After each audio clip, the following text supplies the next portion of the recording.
When you are indeed ready with your question, comment, and request, do press the number 1 on your telephone keypad, and we will be happy to open your mic and bring you into this conversation. Greetings, greetings, greetings worldwide, greetings, greetings locally, greetings nationally. Come on in. It is another edition of Revolutionary Hoodoo, New Orleans Voodoo Secrets and Recipes. All is truly and indeed a blessing. Ashe, Asheo, Ashe.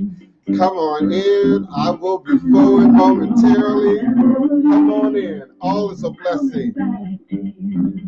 Greetings and salutations, one and all. Yeah. Alafia, Alafia, Alafia. Come back home to Africa. You're calling your name to win. Come back home to Africa. The planet cat and golden rain are waiting for you once again. Coming back to you. I'm longing for my family. Coming back to you.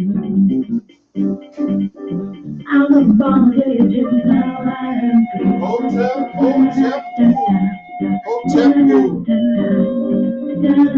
Paleo, paleo. Greetings and salutations. Come on in. Yahoro Waku. Yahoro Waku. Habargani. Habargani. Jambo. Jambo.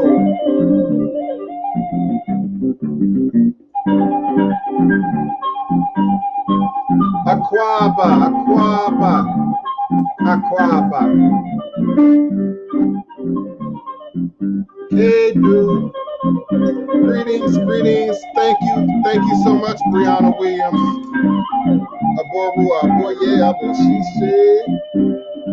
Come on in, greetings, one and all. So wellness check. Let's check in this Wellness Monday. Come on in, greetings and salutations.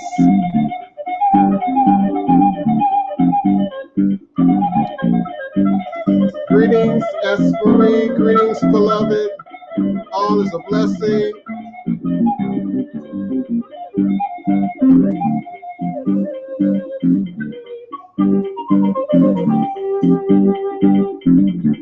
Come back home to Africa. Come back home. Bawuni.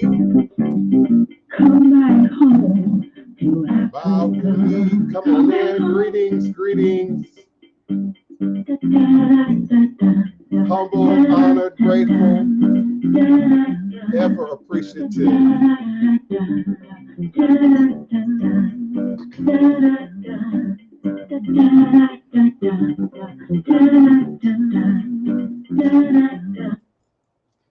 Eshu Alegbuana Kosi Were Awo Onlo Uto Ne Iwu Ada Afanbo Osi Obatalami Itani Ebo Onilio Abane Shu. Eshu is the respected elder who flogs, confronts, and uncovers fools. That one versed in mysteries uses truth to own you. He causes scatter to feed poverty. Obatala shakes rascals to have sacrifice. The owner of warnings is the one who is Eshu. Aboru, Aboye, Aboshishe, Ashe. May I ever reach a rune. May I ever be accepted. May I ever allow what we desire to come to pass. And so we say Ashe, Asheo, and Ashe. Divine, all blessed greetings and salutations. This Monday morning, you are now sitting live with the Divine Prince, Pan-African Spiritualist, Practitioner, Author, and Advisor, Elagoon, Oloye, Hoodoo, Obeya, Bokur, sharing with you in all things spiritual, mystical, metaphysical, cosmic, evolutionary, revolutionary, healing, and holistic, from a Pan-African Hoodoo, world spiritualist perspective, understanding that all is truly and indeed a blessing. If you can just see beyond the veils, for it is all just an illusion and a test in one of the greatest divine mysteries of this life cycle. It is indeed my constant prayer, my mantra, affirmation, reverberation, reiteration, and it is indeed my ever living reality. All as a blessing is crucial to the very foundation of my inner standing, my teaching, my walk, my works, my demonstration along this divine, all blessed life path and journey. It is how I, the Divine Prince, make sense out of all that we're challenged with here in our daily existence on Mother, Father, Earth. And it is my personal place of power and inner standing, the place from where I begin, the place from where I realize and crystallize all my endeavors, understanding that I and I alone create and co create my divine destiny, and I alone create and co create my divine, all blessed reality. And so it is. Ashe.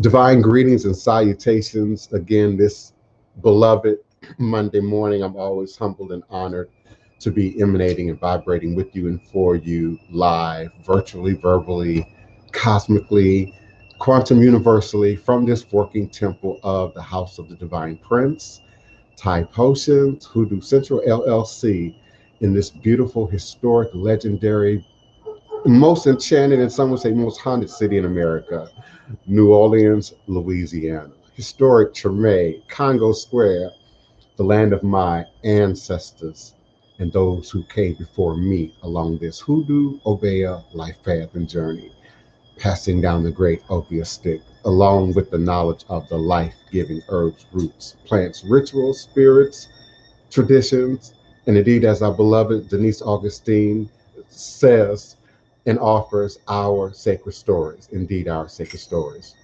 I'm humbled to be in this created space. We indeed come together to create and recreate shared sacred space here virtually at high noon US Central Standard Time. And I'm always honored by my co-hosts, my cousins, my listening and participating audience. Greetings, Brianna Williams, again, beloved S. Marie, Shamathia Rothschild, forever faithful, Mrs. Jones. Greetings, Mrs. Jones. Me and Mrs. Jones, yes. And of course, our beloved Armoredingrace, which is our Otun. And of course, House of the Divine Prince Typosis and Hoodoo Central. I'm sure my other cousin may be here momentarily. If he's not, all is a blessing. We know he's in the trenches and indeed doing this work. So it's a Wellness Monday. We checking in with each other. Of course, I'm sure you want to check in with me and want to know what I've been up to in my absence. And I'm going to allow my beloved Sunshine Otun to open us up and bring us in and offer her greetings and salutations and what messages might rest in her bosom this Monday morning. She looking lovely in that wrap and colors, honey. Yes, you bringing it. How you doing? We can't hear you now. Okay, I'm sorry. I'm glad because I just hollered. There you go. Oh boy, yeah, boy, she Shay, dear cousin Divine, Baba Oloye, in his temporary absence and family. Um, Peace, Mafia, I see you, honey. I was gonna respond when I heard Divine mentioning me, and ooh wee, the power that was in that greeting. Mm-mm-mm. When I say I look forward to just discussing and sharing with you. And I feel so positive about today having a powerful outcome and about divine resonation. And when I say it's going to start off with divine resonation, okay, so in your greeting to me, divine, I'm going to tell you, ooh, wee, ooh, wee, ooh, wee. Hmm. And I feel, and it's early, and it's early, and it's early, and it's early, and it's early. Oh, baby. Listen, recently, okay, I've discovered that my aunt, who is like my favorite aunt, when I say me and her, okay, I recently discovered that she walks with me along with my dad, his mom, and my aunt and I were so close. And recently, some things came forward that apparently I'm supposed to do. I share wise 111. Ooh, come on now. Woo. Okay, so this is beautiful. Oh wow, and it's happening right now. All right, let's get it. So uh she's with me, and there's some things that's coming that I need to do, business wise, things to, family wise and stuff. And every time I turn around, when I feel a little bit like, where you at, Aunt Connie? Because that's her name, Aunt Connie. She lets me know. Now, I was the only one of her nieces and nephews that she had a nickname for. Oh, this is so powerful. And my Aunt Connie called me Sunshine. So, I'm sitting here, and I was just in prayer before the show, and I was having a conversation with my Aunt Connie. All right now. Okay, and I told her I need her to show up for me sometimes. I said, just, give me that push. And right at the beginning, you talking to me, and out your mouth comes the one word that she always called me. So, thank you. And let's get it, because I'm feeling it now. Oh my God. I don't know what's coming today, but let's get it, because I'm ready. I'm ready. And so is she. I'm ready. Come on now. Ooh, we. Listen, Okay, I love you. Give me a moment. listen, I don't know what's coming today either. It's a wellness Monday, and indeed, I'm seeking, enjoying, demonstrating a degree of wellness. I know some of my regulars are like, what is going on? Where have y'all been?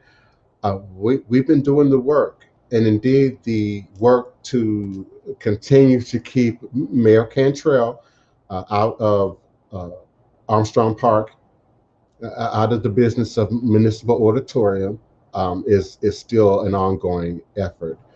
Over the weekend, Friday evening, we had a private setting with Delphiel Marcellus. Many of you are familiar with Marcellus, and many of the other Marcellus family members, world-renowned, celebrated jazz family.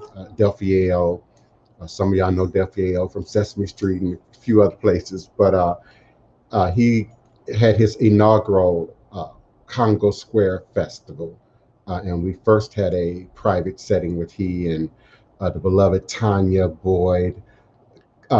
Tanya Boyd Cannon, who's a great jazz singer here in New Orleans, in the New Orleans area, and world-renowned jazz singer. And then, of course, on Sunday, we culminated with a community coming together, if you will, and jazz set in Congo Square, along with the continued efforts of SOS Save Our Soul Coalition. I know some of you have already seen the videos and the posts in my social media, my IG, Divine Prince Ty and Mecca at IG, my Divine Prince Ty and Mecca at Facebook, my The Divine Prince on Twitter, and some of you are beginning to see the videos that I posted in the last few hours on YouTube earlier today.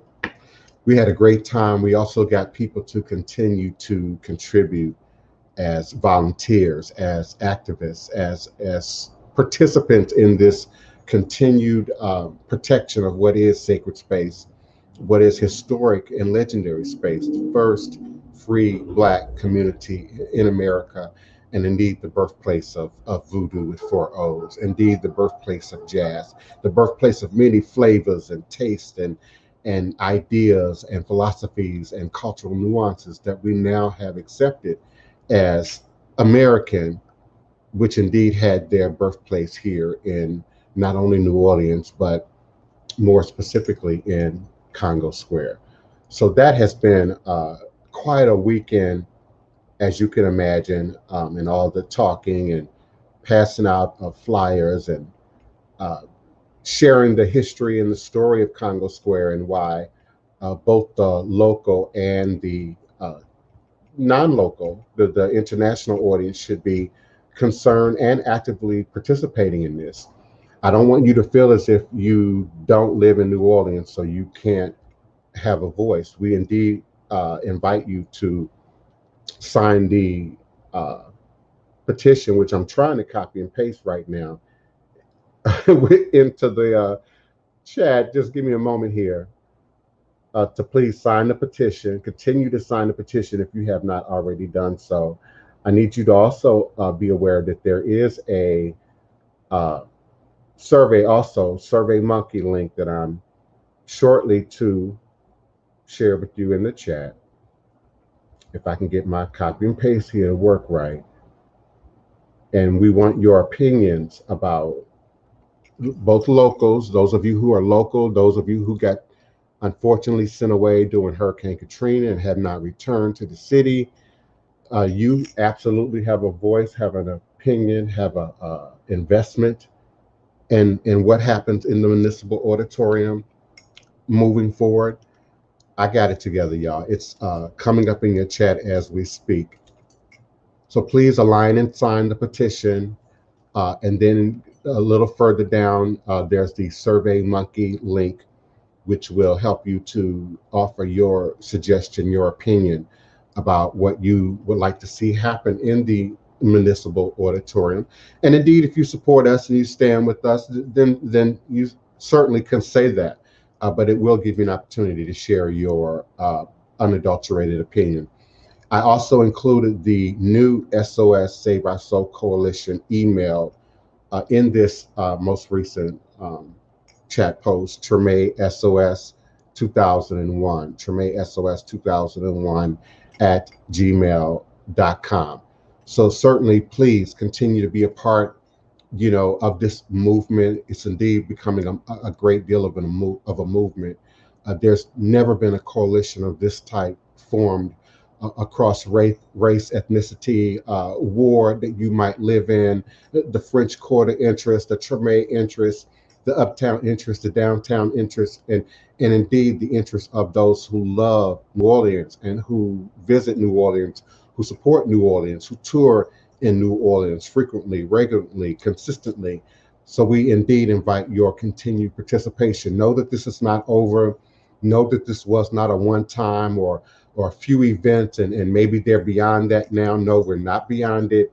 I know sometimes you see some challenging information, sometimes in the media.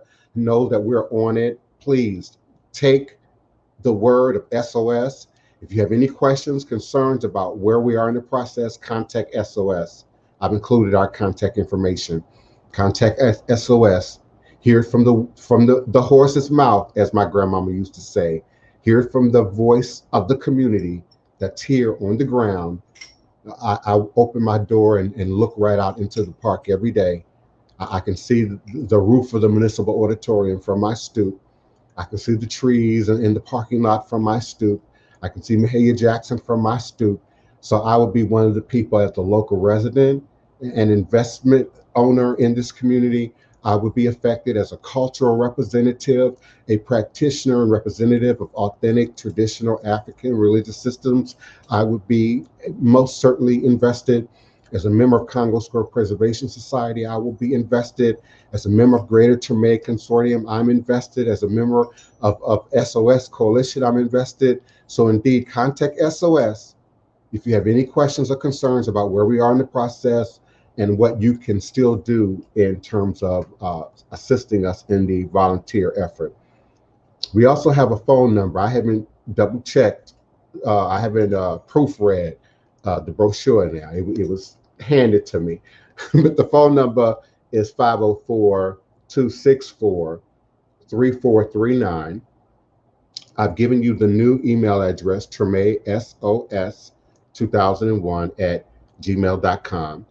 Our SOS Coalition offices are located at 814 North Robinson Street.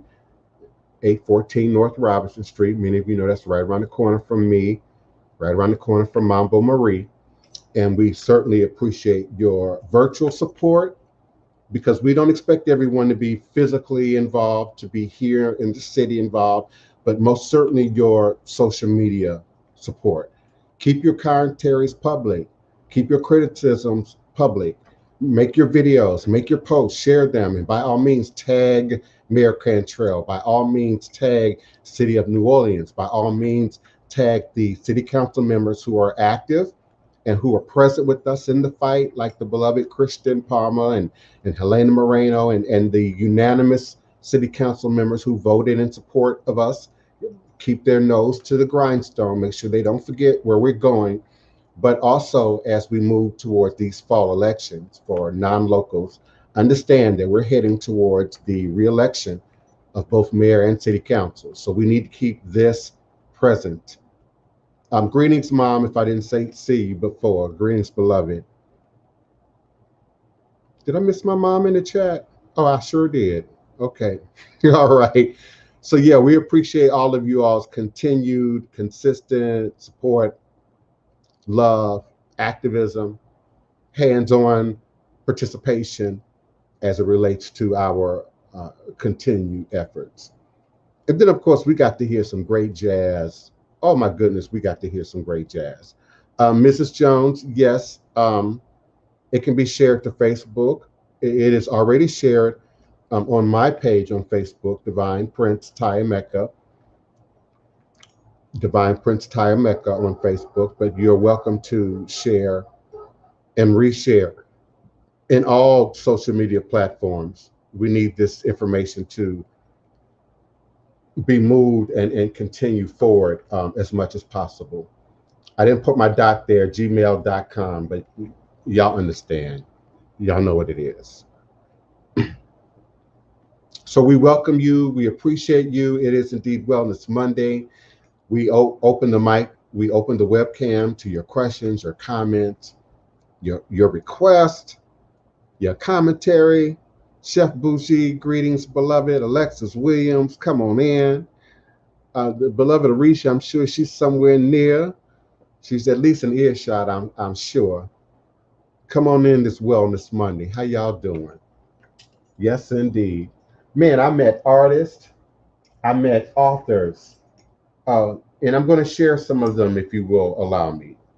There's a great woman in the city. Her name is Willetta Ferdinand. She's author and director of the Jack Conrad 1887 Thibodeau Massacre Foundation. You know, I'm always talking about, Maroonage and uprisings. The Maroonage and uprisings here north of the border didn't get the great deal of credit that we give Nanny of the Maroons, that we give, the Brazilian community and family, that we give other regions of Central and South America. We indeed never bowed down. We indeed never refused to give up. We indeed never stopped fighting. And we had maroon camps. We had well over 200 maroon camps right here in the New Orleans, what we now know as New Orleans regional area. And so we want to acknowledge the Jack Conrad 1987 Thibodeau Massacre Foundation, author and directed by Willetta Ferdinand. She has ebooks available on Amazon. She's a local member of our community, of course, and Indeed. She has a project called The Last Walk. Check that out on Amazon. She had some really colorful and beautiful historic and picture books of Mardi Gras Indians here in New Orleans, Black masking Mardi Gras Indian culture from before Hurricane Katrina. So this book is full of pictures from 1960, 70, 1980, 1990, predating Hurricane Katrina. She has another one called The Last Walk. This one is black and white, but still just as fabulous. I think this is primarily 1997 to 2004, again, predating Hurricane Katrina. And it is representative of the Black masking culture and tradition. You hear us talk about a whole lot on this show. Baby dolls, skull and bones, masking Mardi Gras Indians, our second line crews, our jazz funerals what we call second lines, first and second lines here, which are a part of our jazz funeral community. And for my TikTok followers, the DivinePrince on TikTok, y'all often see my second line because it's just easy to post second line videos to TikTok. TikTok is for folks with, a creative but short attention span, typically 30 seconds or less. So, a good jazz band and them high stepping on the streets of New Orleans, gets a lot of play in TikTok. I have videos that have upwards of 300,000 views on TikTok of just jazz funerals and second lines. And it gives us the opportunity to, again, re-educate people about what a jazz funeral is, what a New Orleans second line is. And of course, what does that have to do with voodoo? And I have to explain what that's all about. So I appreciate the work that, I don't want to mispronounce her name, Ferdinand, one of them old Southern names. And, and Ferdinand, I think that's a Spanish Creole name. I want to give credit to, indeed, her work. I also want to acknowledge Mecca Essential, MECCA, Essential, ESSENTIAL. Mecca Essential. I didn't get her a card. The best thing I could do was tear it off of her bag. Mecca Essential. And they had all the beloved bath salts, whipped shea butter, soap, scrubs, incense, and not just the stuff that you normally see at a fair. Oh, baby, they was trying to work ganja and roots on me while I was at the table. I picked out a few items, the gardenia and the master Haydn. I even got them in front of the camera. Yeah, she had the various, fragrant bath salts and bath beads and patchouli soap and oh my goodness, the sandalwood soap. She had me hooked. But while I'm hooked on the smell, these two sisters started reading, honey, and they started describing aspects of personality and flavor and what you might be needing and what you might be working on. So check them out. That's MeccaEssential.com. Local owned, Black owned businesses local to here in New Orleans. And of course, you all know I support Treme Coffee House right here at St. Philip and Treme. They are indeed sponsors of my house. They're indeed sponsors of Miss Gloria's Garden. And I don't want to neglect Miss Gloria.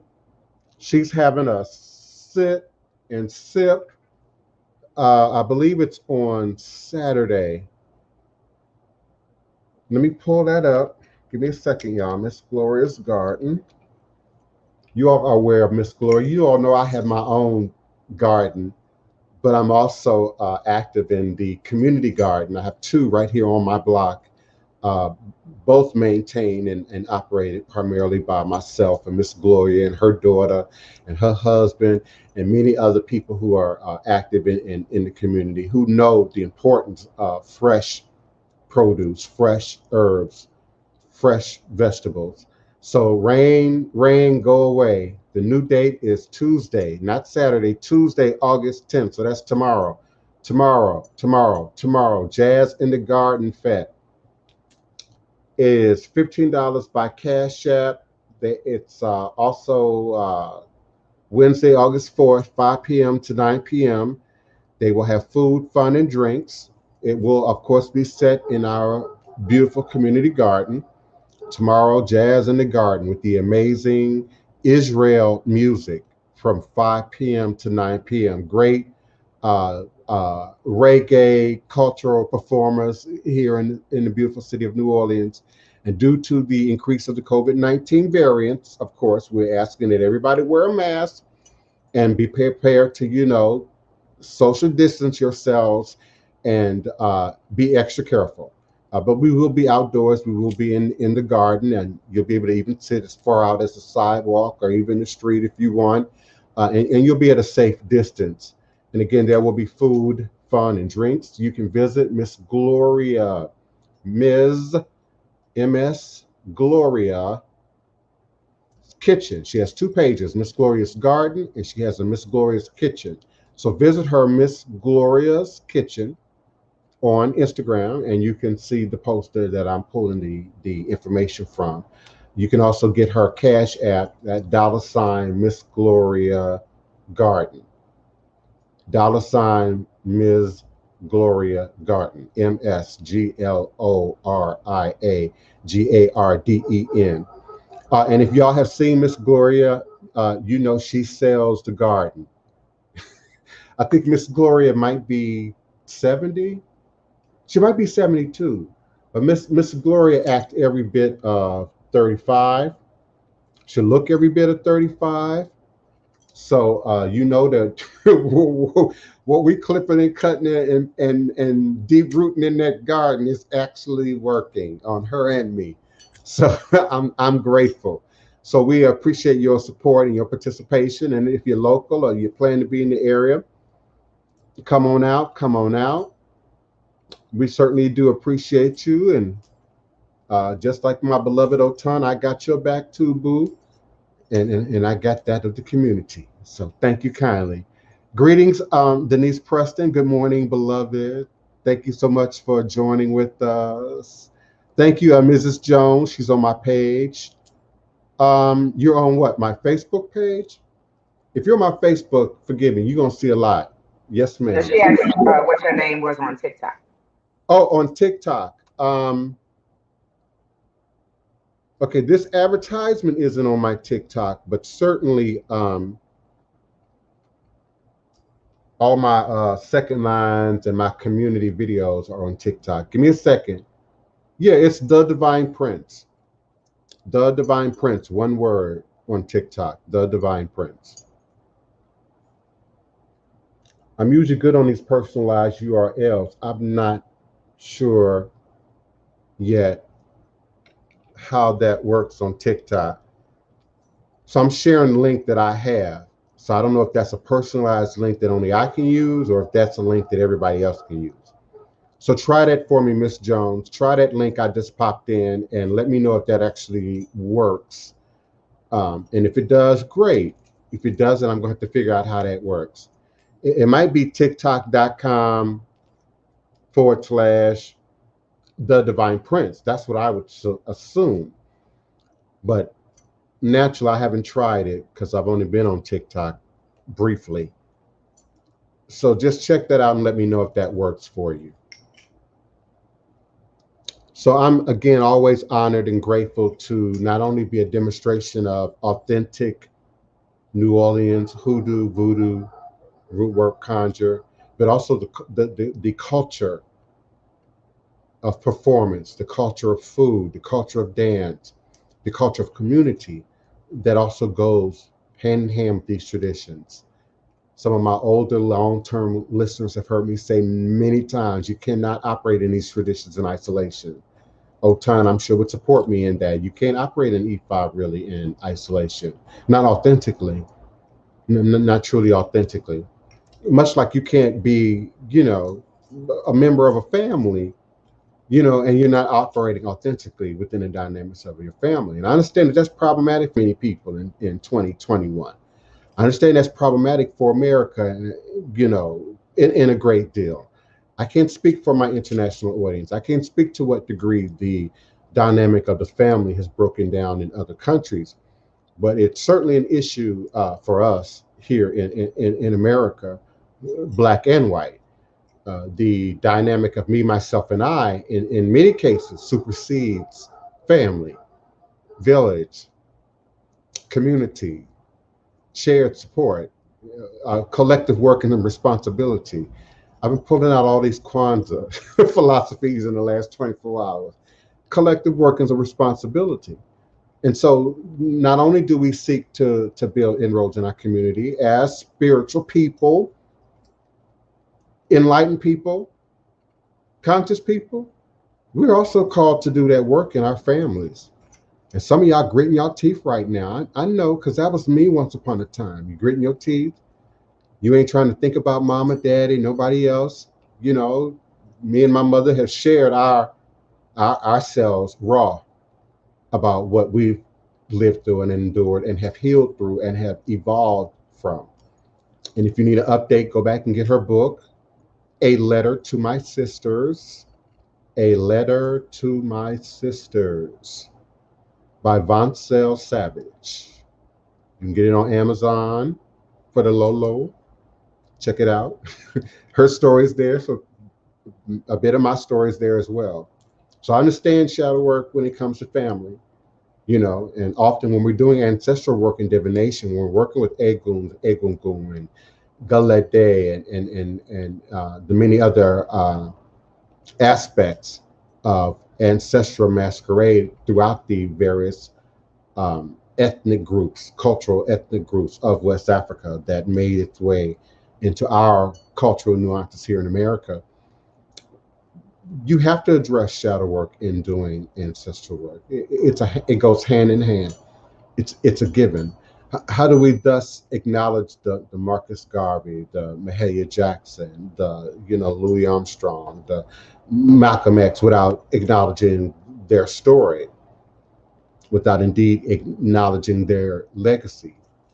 And some of us picking up that work, picking up the banner, becoming the new activists, the new revolutionaries, indeed the descendants of our collective ancestors who go on to do the work now in a new way, in a new dispensation, under new conditions, indeed with the very blood of those ancestors coursing through all of our veins, under the sound of my voice. And so indeed, we all have atonements to make within the dynamics of our family, most certainly across race and ethnic groups in America. We all have atonements to make within the dynamics of our family, but we also have atonements to make within the dynamics of our communities, of the society, this shared society that we live in. I know we like to think that we somehow live in abject isolation too. What was the song from the 70s, Stevie Wonder? Remember when you say you're in it but not of it? I'll be loving you. Yeah. I know we like to say, oh, I'm Muslim, I'm Rasta, I'm Voodoo, I'm Ifa, and I'm just here, and we don't vote or we don't participate in the dynamics of politics. But, religion is inherently political. Unfortunately, ethnocultural religion and tradition is inherently political in the dynamics of the nation that we live in here in the US. I've heard tell that it might be happening in other nations as well. So, leaving your house looking the way, me and Otun is looking is inherently political for many people. And not just for mainstream society, but for many Black people. You often get more of a response sometimes from other Black people, whereas many other ethnic groups just see, a pretty, colorful person in a colorful outfit, and they kind of resonate, whether they be from Asia or they get it and they don't even think, they don't process it. That processing is what makes the brand of racism and white supremacy in America unique. It's what keeps the conversation so complicated with people who are listening to us right now in other countries who don't always get it, who don't always quite understand, well, what's the Black-white thing about? Because we often say Black-white, we often limit it to Black-white, and we don't understand that in doing so, we deny all the ethnic nuances of this journey that affect many people. If you are doing your ancestry and you've looked into Mississippi, and you're from central Mississippi, the Mississippi Delta, and you ain't checked in a while, or you still got some older folk from those towns, I want you to call them after the show and ask them how many Asians do they know. And you're going to find out that in many of those towns, there's an Asian store that's been in many of those towns 80, 100, 110 years. I was shocked to learn that as an adolescent. I was shocked to learn that as a 20-something, the dynamic of their being ingrained in the Black community and in the farming communities. Not just in California. We almost assume it in California, but you know, Californian farmers are decidedly American. But when you think about it in the South, you know, and then you look at the stores, because my town where my family and people is from ain't got but one store. It's got one stop sign and it's got one store. You know, yes, ma'am, yes, ma'am, and it's got a jug joint, you know, that my family still run. Yes, ma'am. So if you don't know where you're going, if you don't know where you've been, you know, you're gonna miss this town in a blink. You miss it because you're gonna go from cotton fields to a stop sign to cotton field. You're gonna go from cornfield to the store to cornfield. Now we got a hand car wash at that one little crossroad in the town. Okay. We got a hand, not an automatic car wash, a hand car wash, which, as you can imagine, is a major social gathering. It might as well be a club. The kids hang out, the adults hang out, they wash their car, they clean their fish. Yeah, they clean their fish at the hand car wash, and then they can spray it. You ain't got to take the scales home. Now, I'm not suggesting y'all do that. These companies might get upset at y'all, but yeah, it's right at what used to be a high water creek. Global warming, many of the wet areas in that region aren't as wet as they used to be, but you used to have to cross a little creek going into and out of this compound where this car wash is, for folks who know, just from the few signs I've given where I'm talking about. Yeah, and you could get crawfish out of that little creek. You get them old mud fish, catfish out of it. Oh, yes, back in the day, the 60s, the 70s, the 50s, yes, ma'am. Today, the water level's gotten too low. It's gotten too acidic for you to fish there. Now you have to drive, a quarter of a mile from your house if you live in that region of Mississippi, and you can either find a mud hole, but you can drive much further and find a pond, find a stream, and a little bit further. And when I say a little bit further, under 40 minutes, to the river, to the Mississippi River, or many of its outlets, that go into some of these rural farming communities. And that's, for them, that's the life, baby. I mean, they get up at 3:30, 4 o'clock in the morning. They coffee on. I mean, they chattering like kids. These fishermen and women. It's their excitement, and they're out there at the crack of dawn, and usually by breakfast, by the time I'm waking up, you got fish and grits, and something smelling up the house, on the stove, you know, because by noon the heat in the sun is brutal. And I know my cousin Oloye likes to say, "Oh, I know I'm from Africa," when I talk about the heat and the sun. But baby, if you ain't been in that Mississippi Delta heat, this Louisiana humidity, you might not have a clue. That Georgia humidity, you might not have a clue the dynamic of what our ancestors endured so that we could survive, endured so that we could eat, endured so that we could have, resources and the things we needed to survive, to be here. Yes, indeed. So I'm always grateful for those trips into the country, into the ruralness of America, into the past, into the present for many people still. Yes, indeed. But I'm not going up there to have that. That wouldn't be the place to have that kind of fundraiser. Now, fundraiser here locally, yeah. Here in town, yeah. Fish fry, car wash. That would be very popular in New Orleans, baby. Yes, ma'am. That would be very popular. Great idea. I have to pass that on to SOS. The SOS Save Our Soul Coalition. That would be a very popular idea. Just, me. Don't let me forget. Cheryl, if you're listening, don't let me forget about the car wash fish fry. That's a great idea. And particularly outdoors, because nobody's trying to do a whole lot of cooking in the heat of the summer. Of course, we're always on hurricane watch. Ain't Indeed. nothing better in the summer sometimes than a nice hot fish sandwich with some Yes. hot sauce, some mustard. Yes, sir. And get your car wash. $5 fish sandwiches. Come on now. People will get on that. Charge them $57. They get a fish sandwich and a canned soda. Mhm. Absolutely. Beloved, I would be happy to answer general and generic information about the history, the context of voodoo. You know, it's dynamic, of course, here in the southern regions of America, now all over America. Absolutely. If it's personal, then you need to email me at DivinePrince at houseofthedivineprince.com, and I'll be more than happy to address your question, comment, or concern. You're also welcome to follow the StreamYard link at the bottom of your screen and turn on your webcam and your mic Oh, they in Scotland. and join us from Scotland with your question, comment as well.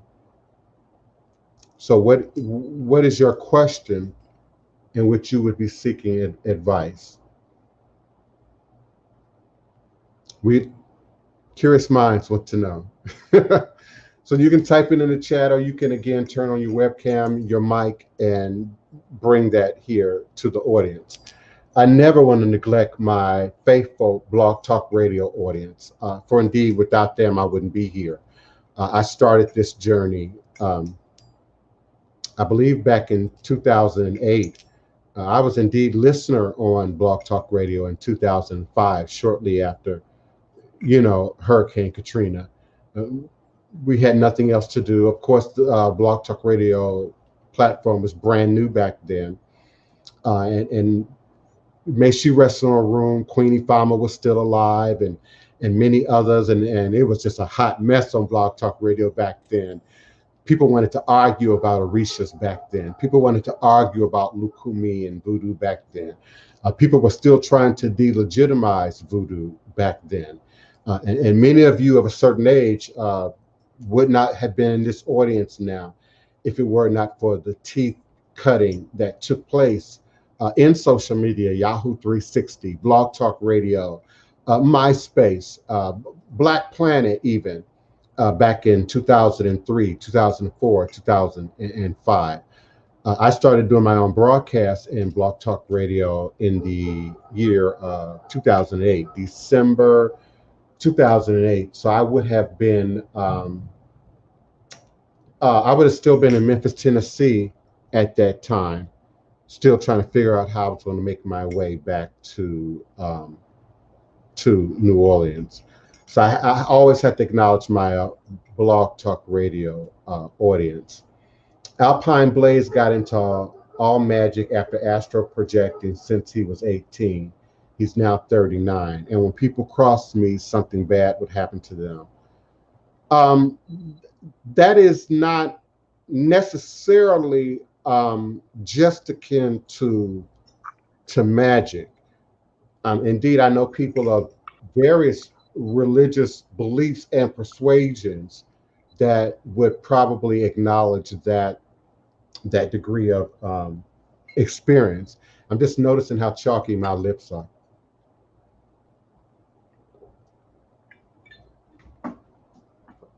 So bear with me.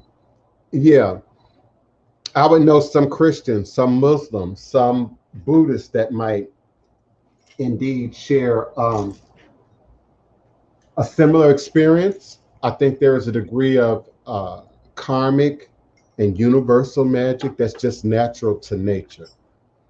Sometimes we try to separate voodoo from nature, and indeed the two go hand in hand. Ifa and nature go hand in hand. Magic and nature go hand in hand. If we think about the history of alchemy, if we think about the history of Heka and ancient Egyptian magic, we have to acknowledge there has always been an indigenous acknowledgement of magic and nature going hand in hand. So I think there's a natural magic, if we have to call it that, that's inherent in just goodness in people, goodness in society, goodness in humanity, that can cover you, that can protect you that can afford you a degree of natural karmic retribution when you are particularly aggrieved in some way. I don't believe in sort of bad things happening to people just because you offended. We all get offended over stuff. We all get in our feelings over stuff. And I think sometimes because of cartoons, movies, entertainment, TV, we're a little lax with our idea of magic and indeed retribution. And there are those among us who, have suffered grave indignities, grave abuses, rape, molestation, physical violence, emotional, spiritual violence, bondage, persecution, who indeed would desire in some cases, expect in some cases, a degree of retribution, would like to see, even if they can't admit it out of their mouths, I want to see something bad happen to someone who's done something particularly harmful to me or to my children, or to my community. And so I dare say that if, God or magic even worked at the whim of our egos, there wouldn't be no humanity. Humanity wouldn't be here. I don't want to mislabel any groups. I won't start calling out names, religions, ethnic groups, cultures, but we all can use our imagination. We know there are people and places and groups and entities that would like to see other people, places, groups, entities wiped out the face of the map. And still we stand, still we be present.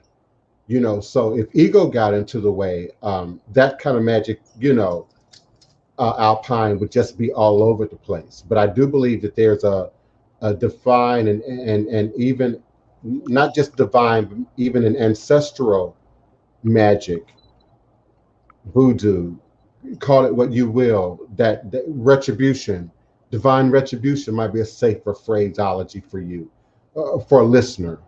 That happens when particular people are aggrieved. Now, when we start using words like luck and bad luck, again, these can be very generalized terms. Luck means different things to different people, particularly people outside of voodoo, outside of Ifa. Luck takes on a whole nother understanding in the West, from how we view Aj, which is the Yoruba word for luck, or a comparable Yoruba word for luck. But even that is highly speculative as to who might be, add that ly, lucky, as opposed to who might be cursed or feel darkness over them, or feel like no matter what I do, no matter what I try, no matter what I put my hand to, I'm always, up against a block. And personally, as a professional, I hear that every day. Every day I have at least one or two people who I'm talking to in consultation who use that language. And put your foot on the brake.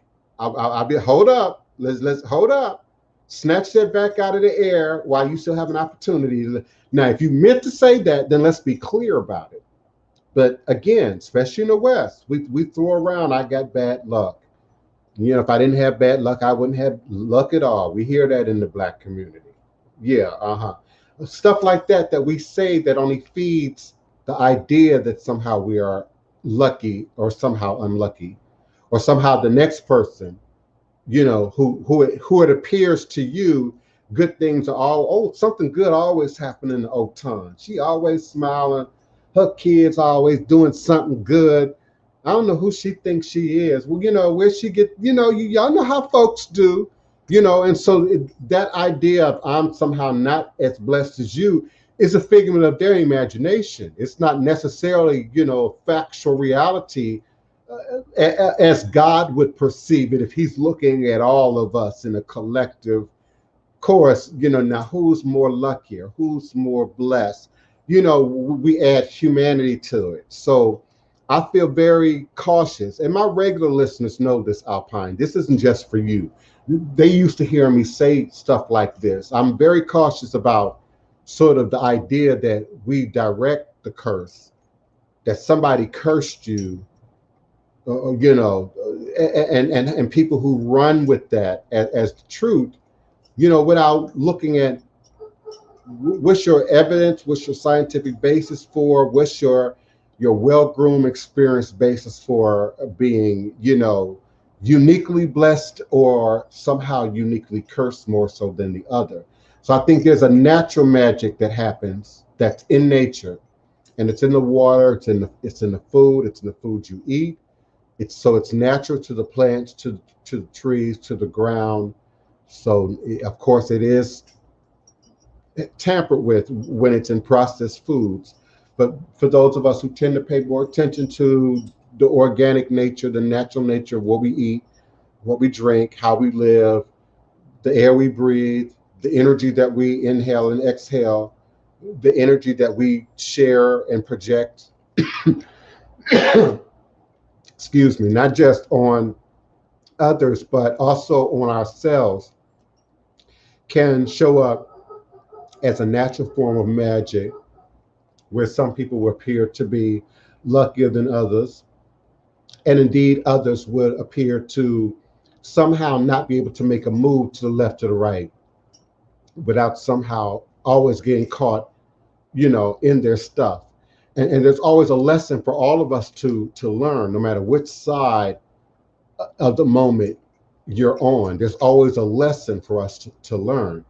For those of you who do psalm work and you work magic from the book of Psalm and from the book of Proverbs, there are whole sections there that begin and end with check me first, make sure my hands are clean first. And I'm obviously improvising the wording, but you know, check me first, make sure my hands are clean first, be sure that I haven't, you know, caused offense, be sure that I haven't, you know, planted the seed, be sure that I haven't been the source, you know, of the ill, the darkness, you know, the negativity, you know. And indeed those psalms, even those proverbs, even have the wording that would suggest a retributive nature, but retribution being in the hands of God or some greater power than ourselves. So I'm just offering that it's also embedded, I believe, in the very nature of earth and creation. So indeed, there are scenarios that we all experience, and particularly those of us who keep detailed journals of our spiritual journey. I was also a bullied kid as a child. I think there's something to that as well. People who are particularly picked out to be picked on. Even the magical book quotes a scripture. The lowest will be the high, and the high will be the low. The first will be the last, and the last will be the first. So yeah, I think that that's not just religion. That's not just magic. That's not just voodoo. But I do believe it's a product of nature. And when we're aware of that, I'm sure Greenpeace and all the green people would love to hear this. Indeed, I believe we are also affecting climate change. We're also affecting our weather. We affect storms. Some of us in this audience believe that the mid-Atlantic slave trade has everything to do with the mid-Atlantic hurricane structure and how hurricanes follow that same dimension, that same pattern. Now, you might say, well, it's coincidental to the fact that those very trade winds that would blow a ship from West Africa to the Americas and then up toward, you know, you might think that coincidental, but I think that again, there are flows of energy in nature, grid lines that travel along with these trade winds and other movements in the water and the air and the lava underneath that indeed affect our whole body, meaning the earth, with an understanding that we are one whole body. The plants, the earth, the dirt, the rock, the mineral, the humanity, you know, one is really no more important or less important than the other. We really need the whole for our own survival, you know. So I think there's a natural power there. There's a natural magic that happens there. Yeah, now, beloved, you got a lot more to say. Again, I would certainly appreciate you joining in, turning your cam on. It's hard for me to kind of read everything and stay on track with the show as well. We had a question from Goat Rider. He says, "Is astral projection a part of the standard voodoo or corpus of teachings?" Astral projection would be a part of standard teaching for me in my house. I'm not being facetious. I'm being very specific. Um, being almost I'm almost 6 decades old. Um, I've had a lot of experience, and Otun has had hands-on, on-the-ground experience with Ifa in West Africa and here in the States.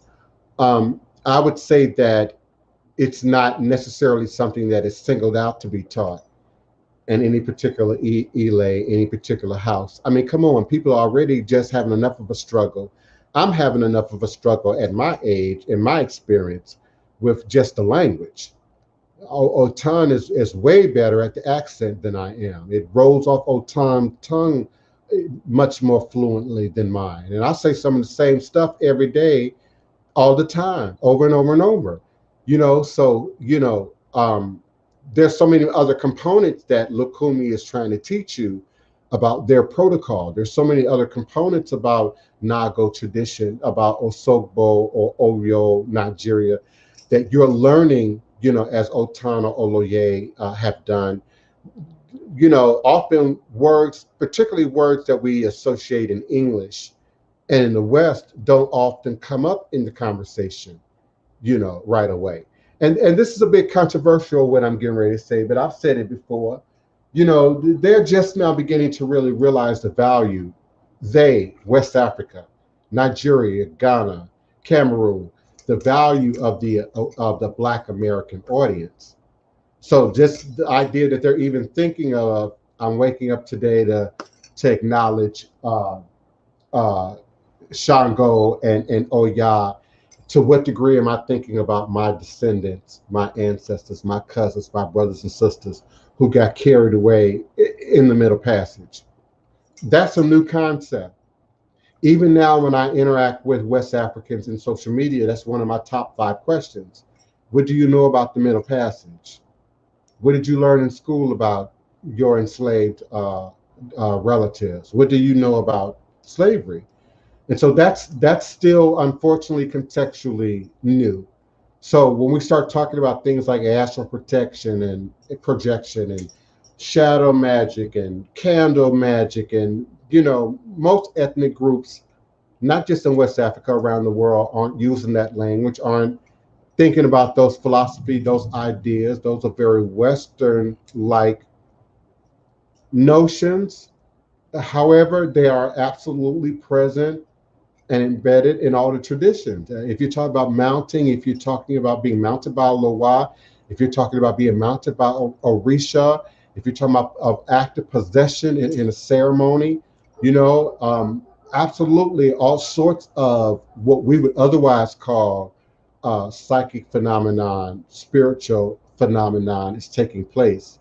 Um, Even quantum metaphysical phenomena is taking place, but not a whole lot of language is given to that.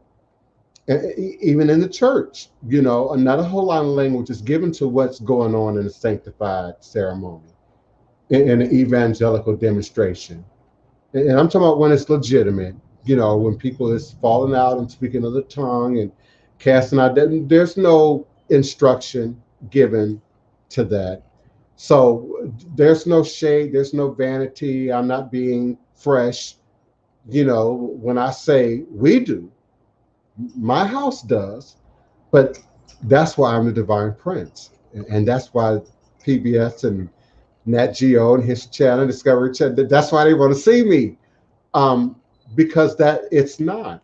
And I am being gifted by way of God and the ancestors and spirits, a unique, what I believe to be a unique perspective, first gifted to us, the descendants of the diaspora, to ensure that we have a smooth entryway into our traditions much like it's gifted in Puerto Rico or Panama or Guyana, and make sure that what we have here is acknowledged, but also that it is relative to our present.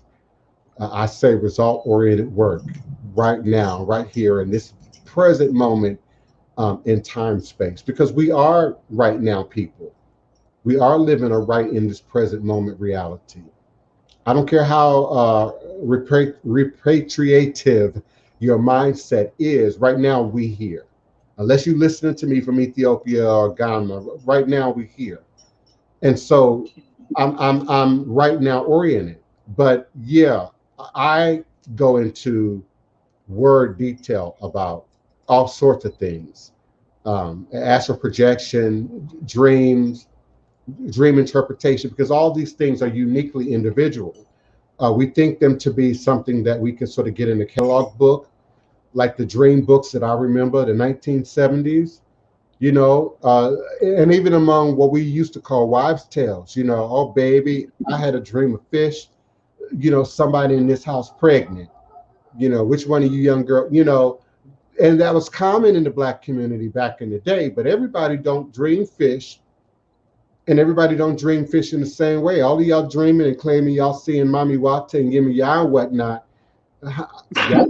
Y'all must got a house full of kids, because y'all dreaming fish, right? Y'all dreaming of fish. So I think dream symbolism, dream language, spiritual language is very unique. And so you have to keep a journal. You have to keep a diary. You have to keep a detailed understanding of what you're dreaming, what you see, the kind of stuff that happens to you, and then your learned association about seeing something, hearing something, and then something actually happening, on the ground. Even when we look at European stories, even when we look at fictional stories, even Harry Potter, grimoires, black books, Charmed. I grew up on watching Charmed in the 80s, or was that the 90s? The 90s. Charmed, the 90s. They had a book. I can't remember the name of their magical book, but they had a magical book. So Grimoire. okay, a grimoire. So that's about keeping track of your journey. Has to be important enough that you keep track of it.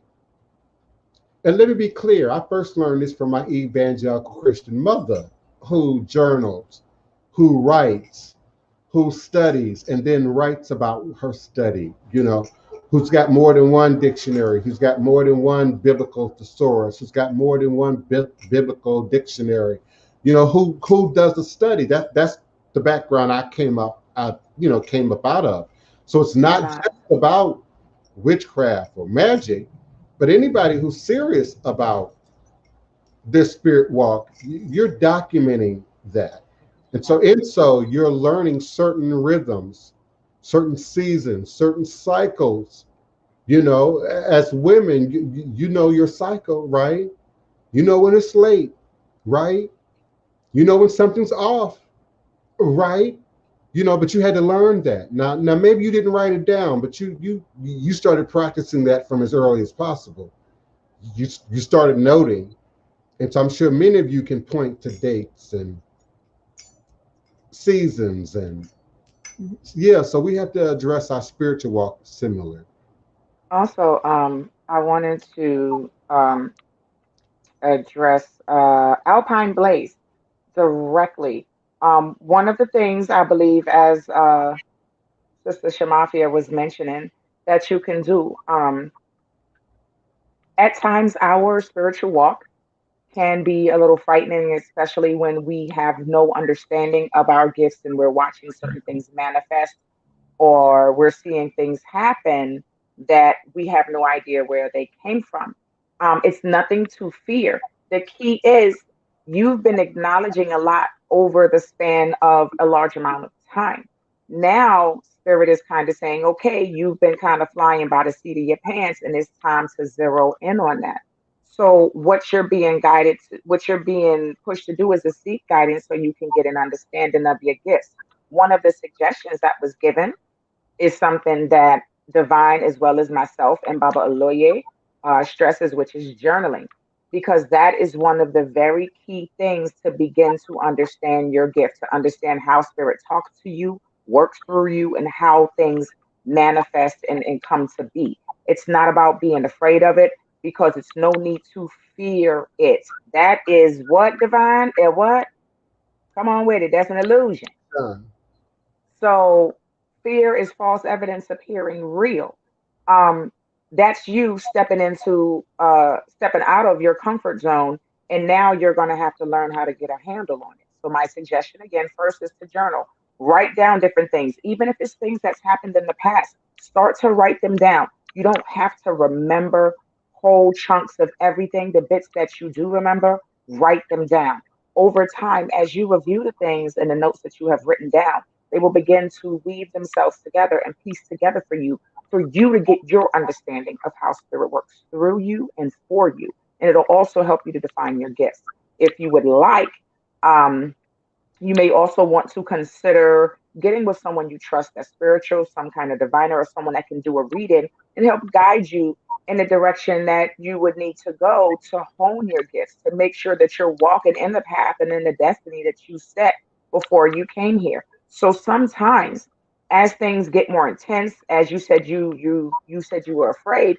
Sometimes that spirit's way, or sometimes your ancestors' way of getting your attention, going, "Hey, you need to get this together." No, go that way. And it's pushing you in the direction that you need to be. And at this point, you're now seeking guidance, because you're like, okay, stuff is happening. I've long since let go of the possibility of coincidence, honey. That's not a thing for me anymore. It's basically you seeing certain things that are being put in your path.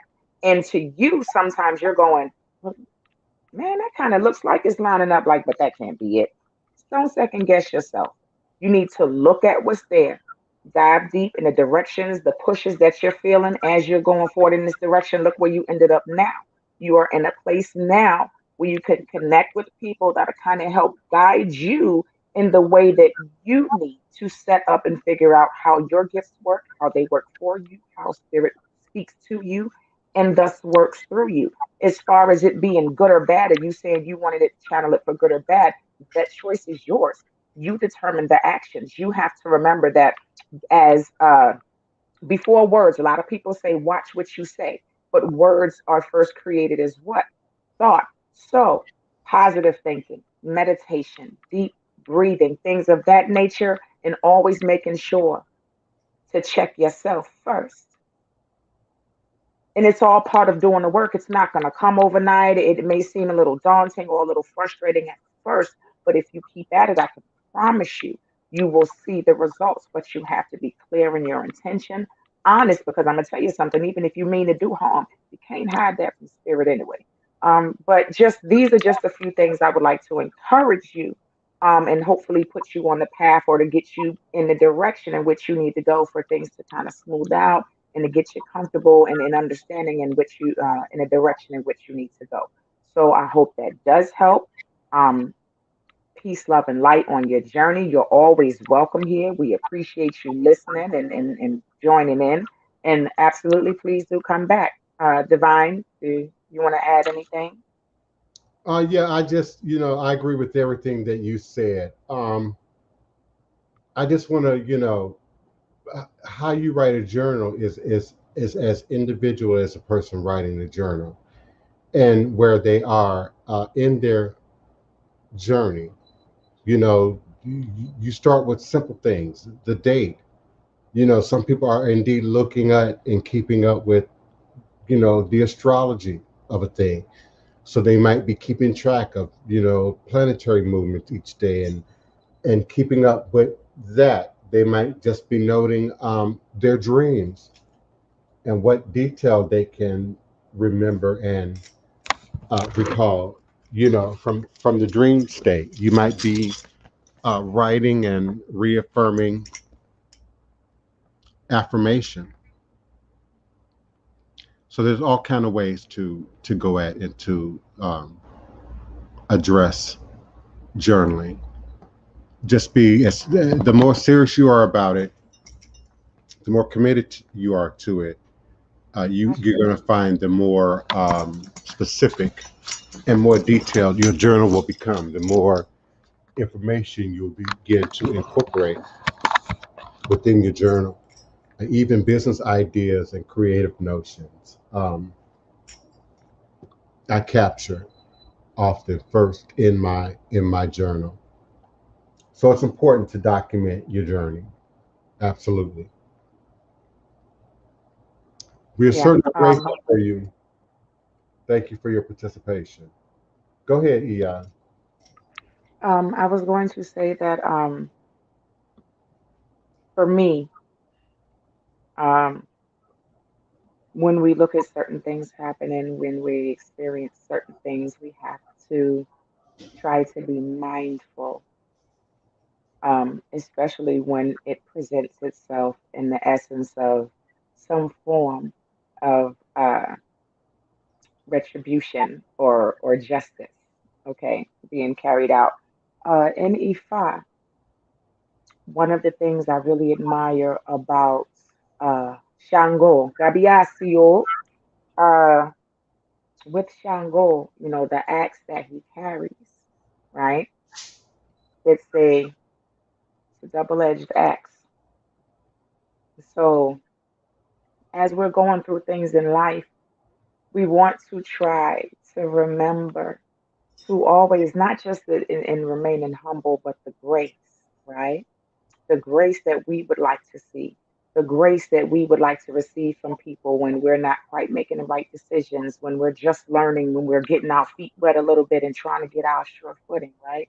The grace that we would like to receive must be reflected by the grace that we give, because all of us have gone through things or have been through a point in time in our life where we have not been the best version of ourselves, because we're all working to Mhm. grow into that. We're all working to get to that point. So, in the movement, in our journey, in our walk, we have to remember to be willing to give the grace that we want to receive. Because remember, just as Shango Kabiasio with that double edged axe, see, we have to understand that the way that spirit works, when it works with truth, truth is truth. So when we're looking at retribution, when we're looking at justice, when we're looking at the making of things right, okay, we want to keep in mind that that double-edged axe, it swings both ways, okay? Yes, you're going to encounter people that are going to be wicked, that are going to do bad things, that may be outside of character, that may be outside of the line of what you know to be good character or what you know to be a decent human being. It doesn't mean that they're going to stay in that moment, just like you've had those moments. We've all had those moments, and we are not guaranteed to stay there. There are choices that we need to make. So we must be mindful for what we see or what we may see as justice or retribution, because there are things that we have, there are things that we have done, there are actions that we have taken, there are words that we have spoken that have been hurtful, that have been destructive, that have been petty. We've all done it. So we have to be aware in the seeking of justice and the seeking of retribution, although in that moment the cause may be noble, that the action may feel righteous, we have to remember we all have those moments, and we have to be willing to give the grace and the space to everyone so they can grow. Doesn't mean you got to throw them away. It just means you're willing to leave them in that moment so they can get their lessons, so they can get their growth. And maybe, just maybe, if the Most High see fit, to meet you later on at a better place in a better space. But we just have to be mindful of what we see or what we may think may want to happen, or, oh, did I do that? Or maybe if I thought, let's not do that, because we must remember the axe always swings both ways. Okay? Always. Just It want to encourage that. always swings both ways. Indeed.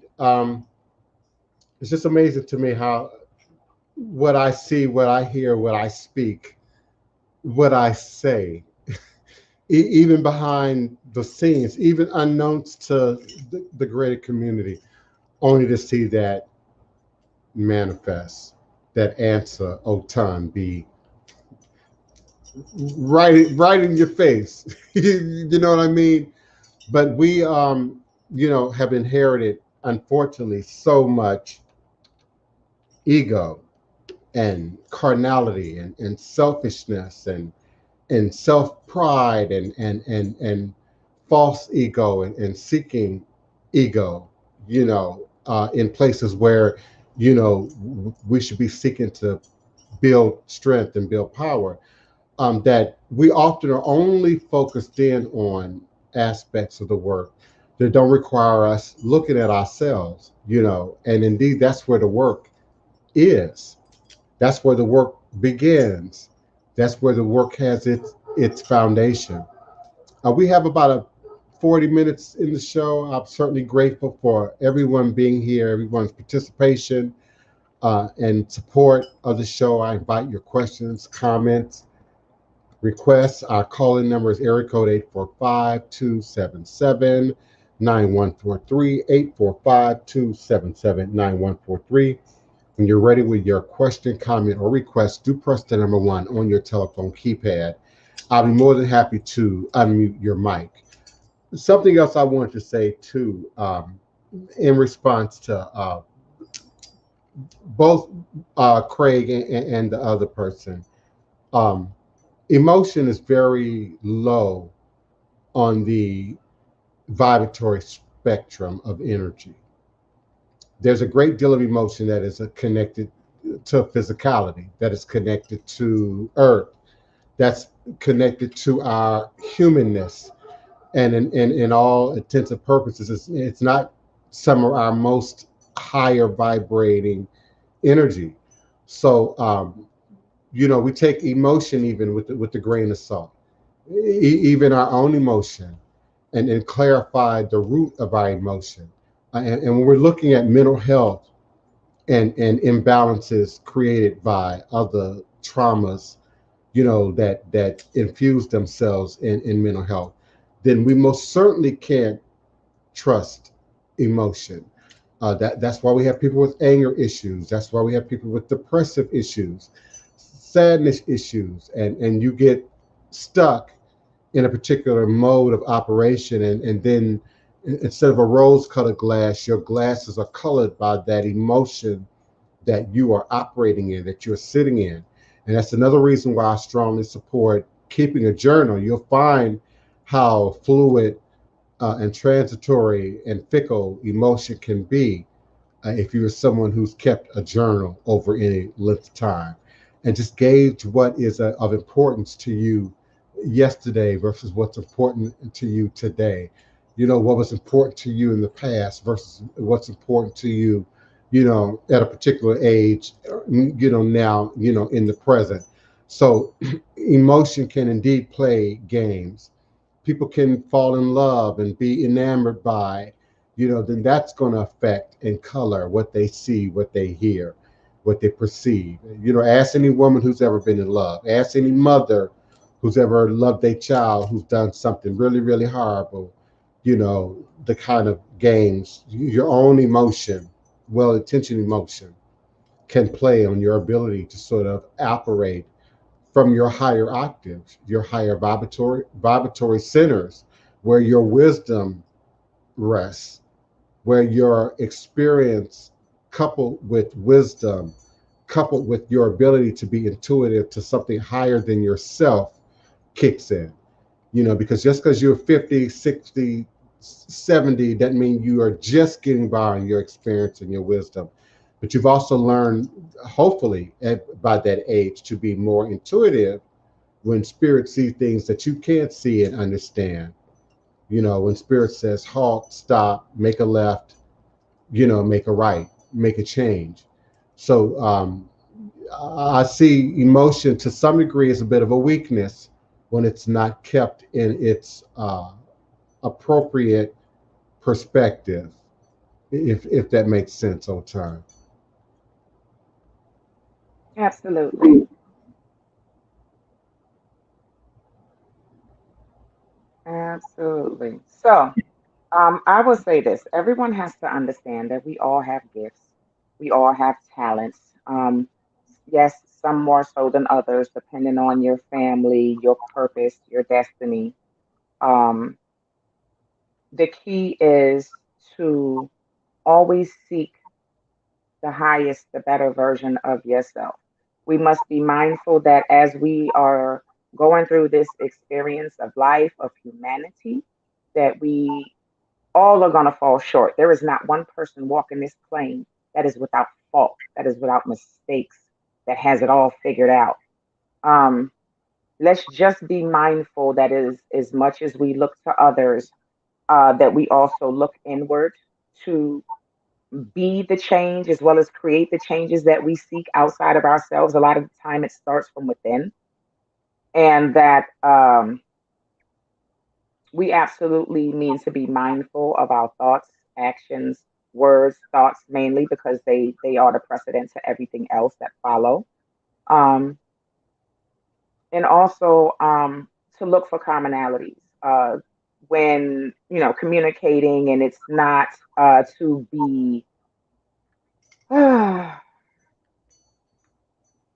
look for commonality, but appreciate the differences. Everyone serves a purpose. Everybody has a role to play. Um, and we also got to be mindful of those that are seeking validation in their power, seeking validation in their strength, and just be able to recognize those moments, acknowledge them, but not feed too much into it, and let them know they have to be on their path of seeking. They have to be always constantly looking to evolve, to meditate. It's going to take work, and sometimes it's just not going to feel good. My path is not everyday daisies, roses, and all of that stuff. Some days I get up and I just want to walk around spinning in a circle with my middle finger up. That's I, real. I You wish. know, you know what I'm saying? That's real. Do I have the luxury of doing that? No. No, because it's not going to change anything.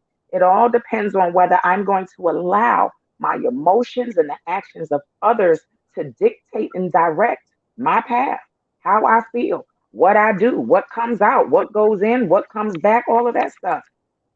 We have got to be willing to do the work for ourselves. Sometimes minding our business is the best thing we can do for ourselves than anybody else. Listen, My Big Mama. grandma used to say, if you spend 12 hours minding your business and 12 hours staying the heck out of everybody else's, you have 24 hours to deal with yourself. Okay, and Big Mama used to say, sweep around your own doorstep. And when we think about again the people who are just in a rush to be bishops and elders and ministers and practitioners and psychics and tarot readers, sweep around your own doorstep. There are just too many people in social media who need all and every bit of the healing that they claim they offering other people. And it's so screaming obvious to those of us who indeed are elders, who are indeed, you know, veterans in our journey of self-healing and of the healing of others.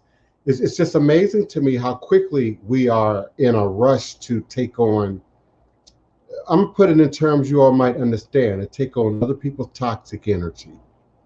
You're inviting yourself to take on other people's sickness, other people's disease, other people's toxic energies. Okay? And unlike going to visit your doctor, your psychologist, when it comes to voodoo, Ifa, ministry, religion, you know, people are seeking to deposit that energy into our very vessel, into our body. Oh, they want to grab your hand. They would shake your hand. We would, all those handshaking ceremonies we used to do back in the day in church. Girl, I don't, today, you hard pressed to touch me in the environment, and the sharing of that toxicity. Now, there is a relative truth to the sharing of our pain, the sharing of our energy. We learned that, as humans. We learned that as enslaved, people. We took on the pain of the group because often not doing so could have caused harm or danger to the group. You know, that sharing tool go disappear, go missing, they might kill 3 or 4 slaves in the process of getting somebody to admit, who stole that tool. So the sharing of pain, again, was something that we learned to do through trauma, but we didn't learn to gain access to the more healthy skills necessary for how to address the trauma. And if we did, we had to hide it, we had to conceal it, we had to mask it. We certainly couldn't do so right out in the open. The greatest concern was our physical ability to work, sick or not. Our greatest concern was our physical ability to work, because we could have otherwise and would have otherwise been tortured nonetheless. A part of the pathology of the oppressive mind is, we fake sickness to get out of work. We did all kind of things to indeed upset work, upset the actions and the activities of a plantation. But indeed, you all have been in pain. You all been sick before. Indeed, when you're sick, you're sick. And so we've learned how to sort of come together in pain, how to trauma bound, how to trauma bond, create relationships, friendships over trauma. That was me back in the day, runaway kid on the street, homeless. You bond with other runaway traumatic kids on the street. You bond with everybody else that's in the shelter. You bond with everybody else that's where you are, in your pain. We see trauma bonding in the projects. We see trauma bonding in the inner city. We see trauma bonding in some of these housing complexes and communities that's got one way in and one way out and a fence around it. And the whole place takes on the same feel, the same aroma, the same character. So sweep around your own doorstep is something Big Mama used to say. Clean up your own front yard. Sweep down your own stoop first. Get rid of what's inside your house first before you start worrying about cleaning up, what's in my house. And so when we think about metaphysics, psychics, practitioners, ATR in a social media context, that's on the lower end of things of priority in terms of what we're seeing being promoted. It's primarily ego.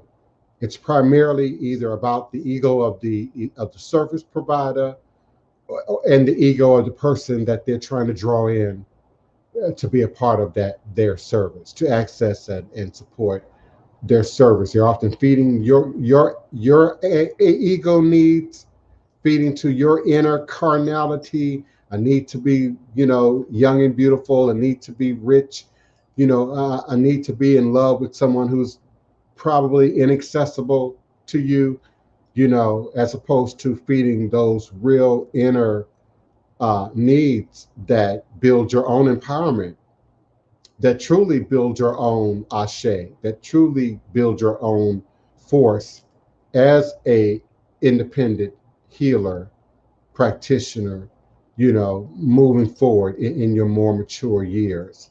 And I agree with the Maasai tribe in East Africa. I agree with many ethnic groups, the Bambara, in West Africa, who say that we don't mature until 35. We have 16 and 18 and 21 here in America. But they consider maturity 35 and older. Otun, remember the 35 and up clubs? Do they still have 35 and up bars? Has that gone with the No, with they the still have it. They still have some here, but the areas that they in, See, not so good. yeah, Yeah, they keep that. yeah, not so good. Yeah, yeah. But I believe we mature really. Your frontal cortex on your brain is not really coming into full maturity until your 30s. And so to then be ministers, teachers, preachers. I'm on the fence about teachers. We might need some young, energetic 20-year-olds, to work with kindergartners and preschoolers and toddlers and elementary school kids and chase folks around the playground, figuratively speaking. But, spirituality is a serious business. Your head is a serious business. Your ori, is a serious business. La Ted is a serious business, you know. And with the laundry list of complaints that we have about these organized systems, I'm talking about ATR. You know, we have to take more mature protocols on how we operate within these traditions, what we will sit and entertain in terms of watching it, promoting it with our like, promoting it with our I share, promoting it with our comment in social media, you know, as opposed to just deleting it outright and ignoring it in the block. And then teaching this to those around us so that another generation doesn't come up behind us, suggesting that we did not leave any knowledge of these traditions to them, as was done for many of us from the 50s and the 60s and the 70s. I will say this, um, and then I'm not going to address this anymore. Uh, Please understand that the time that we give here, and almost all of you do, the people that have been watching Divine for years and have been supportive of him, and even the accepting of me coming in over the last month or so, we take this very seriously. Divine takes it seriously. Baba Oloye takes it seriously. And I take it seriously. I take my spirituality and myself very seriously. Okay. Um, we are coming here to share knowledge, to grow, to learn, to build as a collective, and to be a light, to be a voice, to be a help, to be of service to those that may feel they need a little guidance. They have questions and not quite sure of who they can ask without feeling ostracized or looked at as odd or any kind of different way. Okay. And we have practitioners here of all walks. There's no one set path that you have to be a viewer, to be a part of this family, or anything like that. Just have a firm understanding that this is love, this is light, this is guidance, and this is serious. This is serious to us. We laugh, we uplift, we grow all of that. But when we get down to the meat of it, this is serious. We are here talking about life and spirituality. This is not Harry Potter. We're not going to swap magic stories. There is no Wingardium Leviosa. That is not what we do here. What we do here is sacred. What we do here is love. What we do here is powerful. We are not clowns. That's why Ringling Brothers went away. So we are going to share here. We're going to grow here. But there are no magic stories to swap, dear Alpine. There's no wow. What kind of sparks did you see flying? Or that's not what we do here. I've watched your comments go from one spectrum to the other, and I appreciate you here. I just want you to be clear and understand what we do and what we do not. Okay, so we appreciate you. I need you to reel that in though. Thank you. I love you guys. Thank you for your support, your guidance. Mafia, thank you for digging in and pushing and giving all of your best love and advice. And I felt you all the way from here, honey. But to keep things moving, we Yeah. love what we do here and we serious about it and we not gonna play. So I say it with a smile, but please know you have to understand there's a time and a place for everything, and a place for clowning will never be here. I will not allow it. Okay. All is a blessing. The Queen Oh. has spoken. Um, you know, it's and she couldn't have said it any better. We absolutely take what we do very seriously. We're not here to be entertaining, though there are, you know, people of a particular ilk who, like myself, who find documentaries very entertaining, who find spirituality and religion very entertaining, who find culture entertaining. You know, I like National Geographic. I like the zoo. I like the Smithsonian Institute. I find it very entertaining. And indeed, I find Congress Square and ceremony and ritual and very entertaining. However, what entertainment means in the dynamic of social media is a very different thing. And as I described, some of you were around back in the day of Yahoo 360, MySpace, Blog Talk Radio, and it's youth youth years, back in the early 2000s, maybe even earlier. This could have and would have been a free for all back then. And indeed, the opportunity for me to just embarrass people, to clown you for what you don't know. That's what they did back in 2005, in Yahoo 360. And it got really ugly.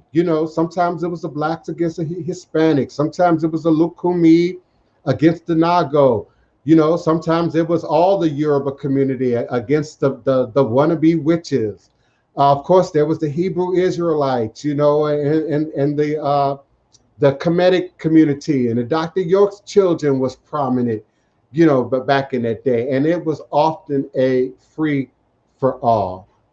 There were very few who were able to ever disseminate any real information, any real contextual information that you could study, read, learn, go back and research, come back to it again, that survived sort of that period of social media.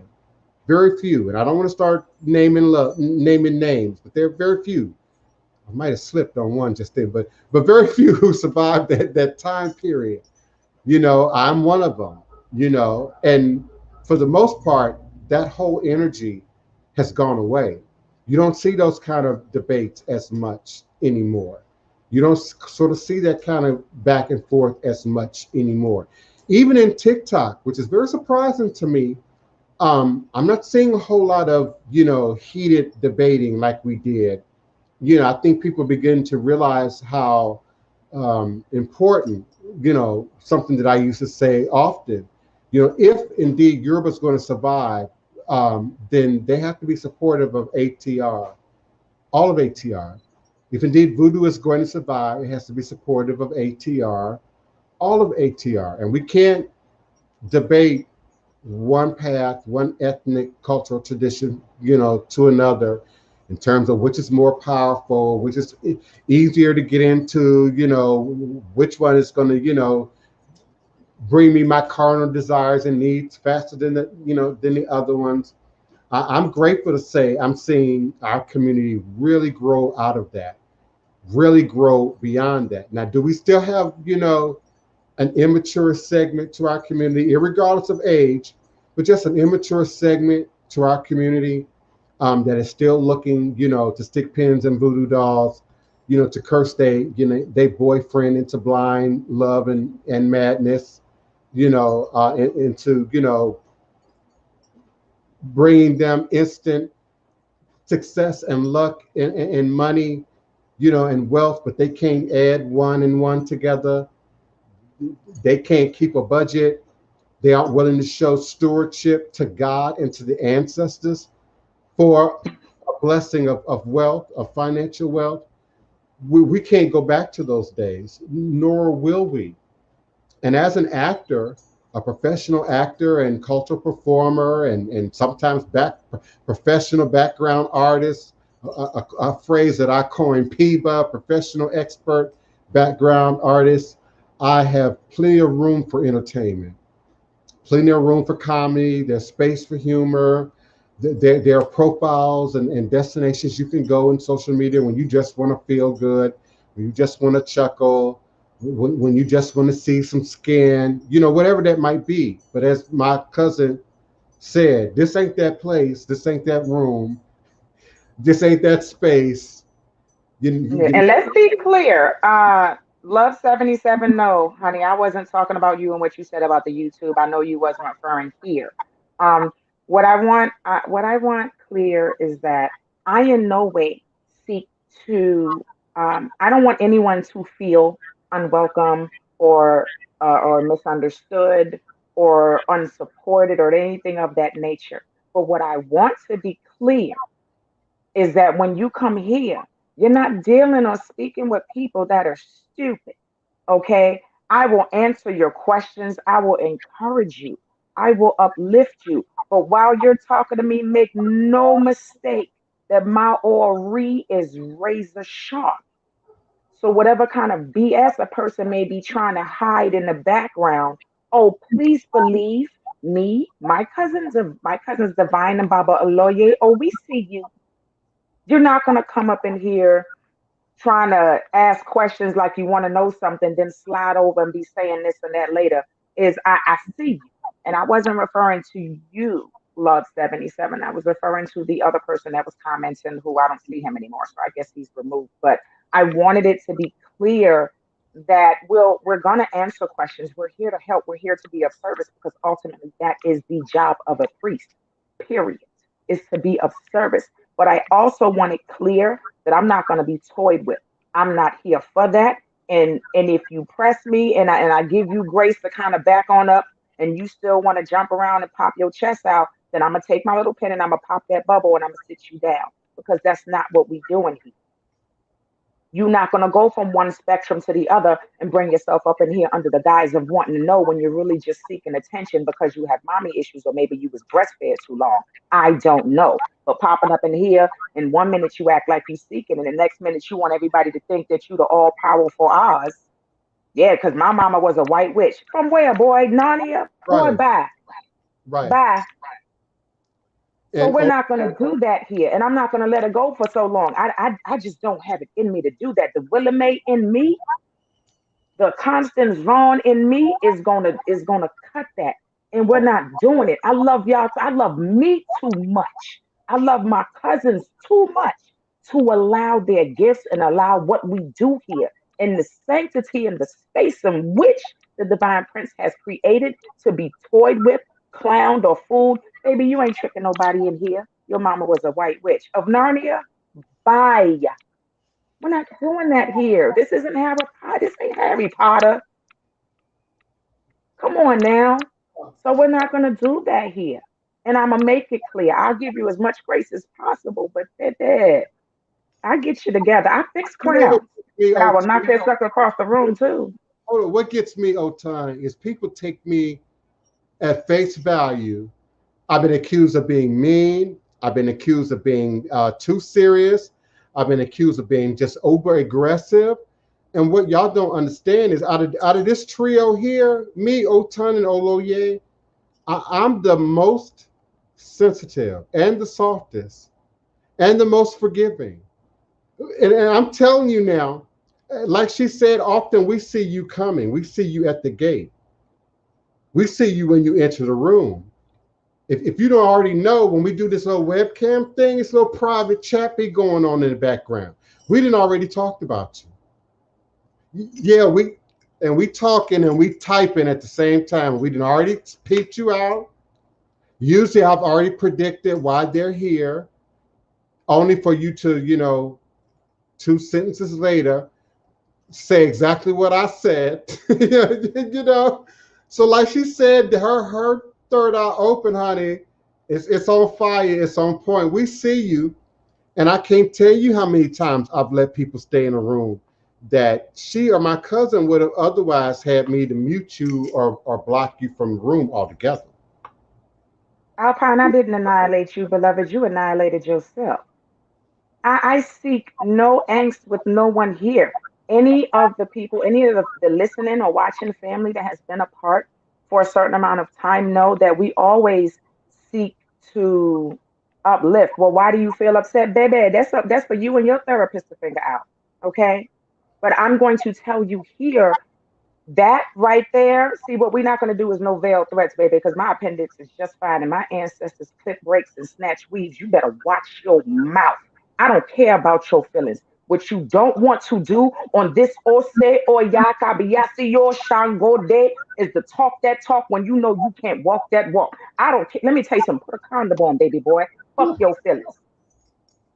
Don't you come at me like that. Why do you feel upset? I don't know. Why is the sun yellow? Why are the clouds white? Don't play with me, little boy. Get on back there. Go to your mama and Narnia, the white witch, and you go sit down and have her talk to you about your feelings. You need a couch and you need a hug, bro, because you're not going to get it here. Now, what I suggest you do is back up off me. Why do you feel upset? I don't care. Do something. Oh yeah. And see again, normally I can take anything and I would let him stay in the room, but I'm not going to be responsible for getting between Yami and Otun. And so I'd rather block you than have you piss my cousin off. You Because, mean, why do I feel upset? What? Who you talking to? yeah. Little boy, I'm older than who you talking to? What you mean why you feel upset? And see, here's my thing. Why not support? Why aren't you supporting your great Scottish rights? Why aren't you supporting your ancestral culture and tradition and investing your energy and your time in doing that? We saw you when you came. I saw you as a little disruption spirit, but I'm the type to let you talk. I'm the type to put out a fly trap and let you just fly on in and get stuck. Yeah, that's the type that I am, you know. But once you start creating drama and getting my cousin all worked up, you got to move around. You gotta move around. Yeah. See, I'm not worked up, but what I'm not trying to do, see, what people have to understand is I am in a position where I have to be mindful of my feelings. I have to be mindful of how far I go because I don't want who's walking with me to feel like anybody is a problem. See, that's something where I have to remain mindful. But at the same time, I'm going to let y'all know I love you. I love you. I love you. I love you. But you're not gonna come up here and clown. You're not gonna come up here and disrespect my cousin, the work he's put in, and everything he's doing for the community and for our people, and to get a clear understanding of ATR for everybody on the broad spectrum. And the same goes for my other cousin, Baba Oloye. And you definitely not gonna disrespect me. That's just not even popping. Okay. What I want you to understand is we are all walking the walk. We all we all human. Am I perfect? Far from it. All I seek is a greater understanding with the guidance and instruction of Oladeji. But please believe. See, this is where people got to get uh, a clear understanding when it comes to spirituality. Okay, I don't care if you follow Christianity, Islam, Ifa, Voodoo, Nakan, Voodoo, Hoodoo, whatever. Okay, you will not find a spiritual book that instructs you to be nice. Nice is complicit. I'm not nice. I have good character. Meaning, when you see me and I see you and you greet me and you say good morning and I say good morning back, that's not being nice. That's having good character because my mother raised me to be polite. She raised me correct. She raised me that you greet people when you walk into a room. See, we got to understand certain words in this language that was created to keep us complicit and docile because I want everybody to understand who Ifatomiwa Egontoyen Ojegbemi is. I have good character, but I am not nice. I will respect you because I expect that in return. And I will give it because that's what I seek. I will give grace because that's what I seek. I will give love and upliftment and encouragement because that is ultimately the blessings in which I want to see return back to me. But that is not being nice. That is having good character. We got to get an understanding of the grasp of some of these words that's meant to contain who we are. We got to get an understanding of that.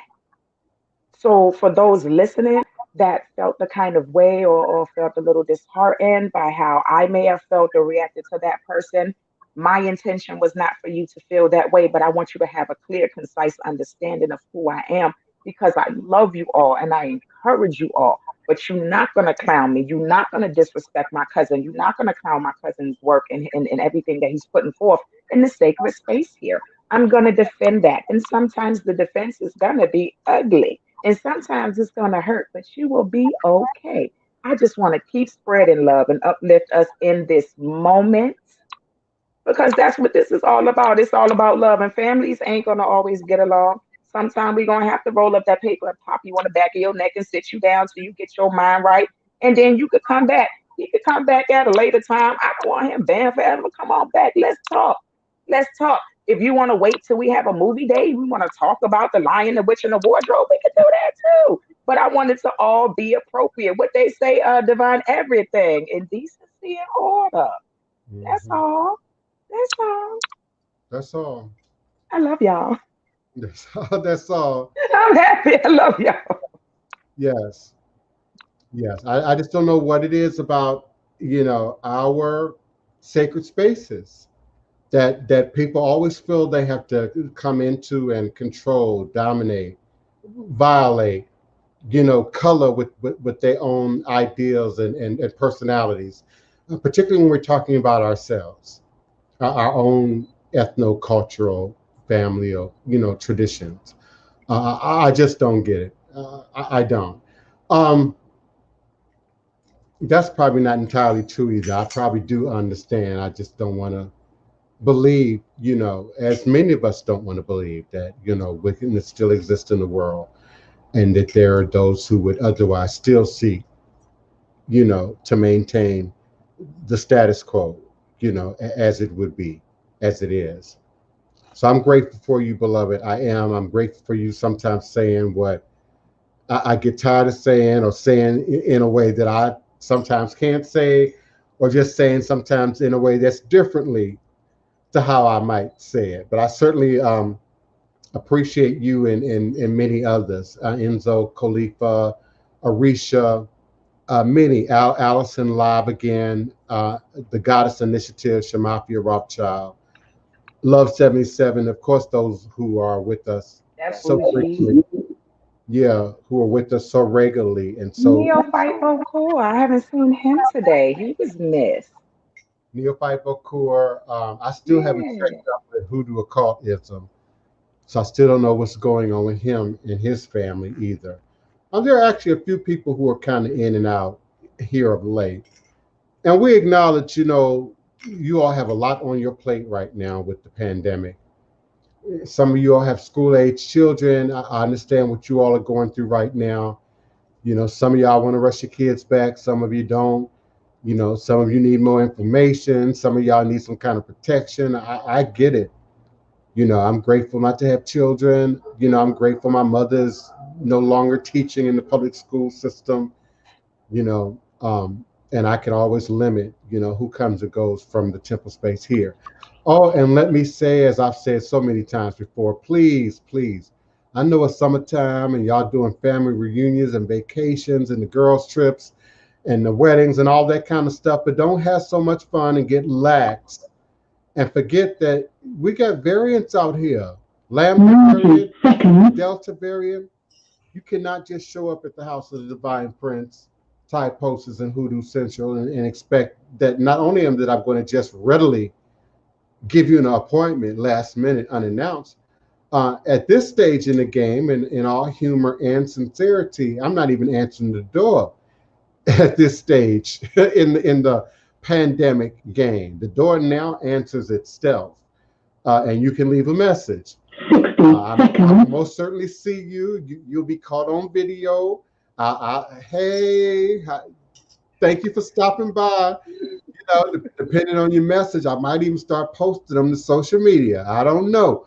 But no, don't just show up and you haven't emailed me and established an appointment, time and day with me. Don't do that.